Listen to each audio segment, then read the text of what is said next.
programs. And at the end of it, I'm actually going to give you the links to those sales funnels. Now, those of you guys who use ClickFunnels, you know we have this really cool thing called share funnels where I can share a funnel I created with you. So I'm literally going to share with you the funnel that I use to fill my coaching programs. And you just have to click on a button. And if you have a ClickFunnels account, it'll copy all of the pages into your funnel and into your ClickFunnels account. And then you can go and you can edit them and move things around and make it your own.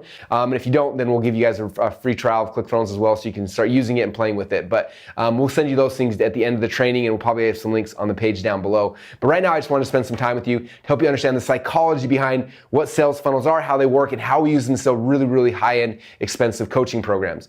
Now, it's interesting as we started going down this training program that there are some things that people feel very confident in and some things people are nervous about. And there are a lot of people who are very nervous, like, how in the world do I get this stuff that's been in my head for so long? How do I extract it out of my mind, out of my brain, and put it in a way that I can coach people on it, and we can put them in group programs and things like that? And I know that Dean spent a ton of time on that side of it. So I'm not going to spend too much time walking through some of my thoughts and my ideas, because I think Dean's covered it in great detail throughout the training course. And the other side, if people aren't nervous about how do we get this out of our mind, the second thing is like, well, how do I get people to actually get their wallet out and give me money to be part of these things? And I know that for me, that was one of the initial fears I had back when I got started in this business about 15 years ago. Is, I thought I knew a lot of stuff, but I was nervous about it, and it almost made me so nervous that I was scared to sell it to people. Sometimes I think it's interesting. A lot of us, because we're so good at our thing, we're scared to ask people for money. Sometimes we don't feel like we're worthy of the money, or sometimes we feel like, nah, I should just give it to them for free because I care about this person. And I think what's the mindset shift that most people have to have is realizing, like, look, I really want to serve this person. If they don't pay for it, they're not going to pay attention.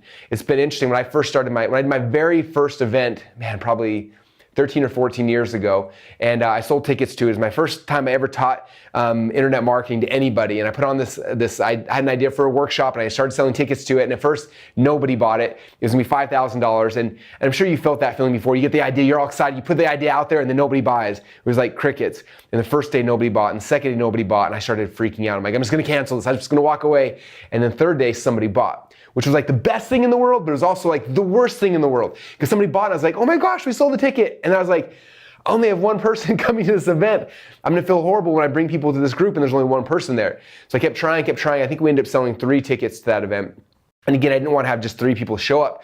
And so I got all nervous. So I called all my friends and my family members, and I was like, I'm doing this workshop. This is what it's about. I'd love to have you come as my guest. And I had people that paid, so just don't tell them that you didn't pay to be here. And so a bunch of my friends came and my family members came. And I taught the workshop the very first time.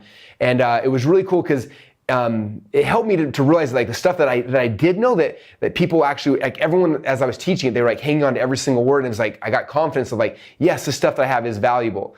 And then I was like, well, how do I, I only got 3 people to sign up last time. How do I get more people to do that? And how do I do it consistently? So it's not just something I make a little bit of money for, once, but how do I turn this into an actual business? And, I spent a lot of years after that trying to figure it out.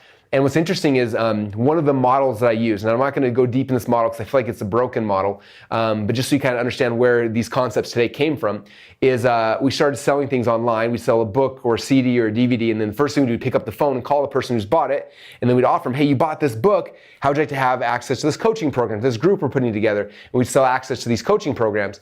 And it worked well. We were able to make a lot of money, but the problem is that